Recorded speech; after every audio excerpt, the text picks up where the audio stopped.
মাননীয় মডারেটর, একজন শিক্ষকের সন্তান হিসেবে তাদের অসহায়ত্ব রোজই দেখতে হয় খুব কাছ থেকে।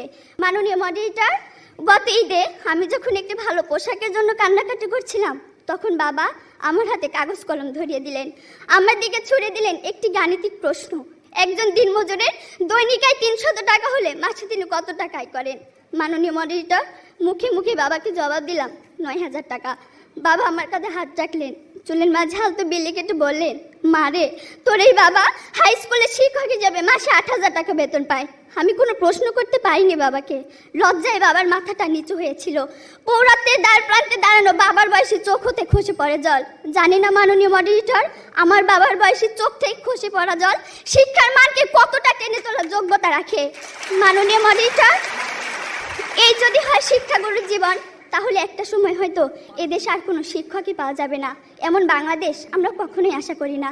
মাননীয় মডারেটর, 30 লক্ষ লাশের একটি পাহাড় মারিয়ে আমরা বর্তমানে এসে দাঁড়িয়েছি। 2 লক্ষ মায়ের স্নেহের আঁচলে সাজিয়েছি দেশ।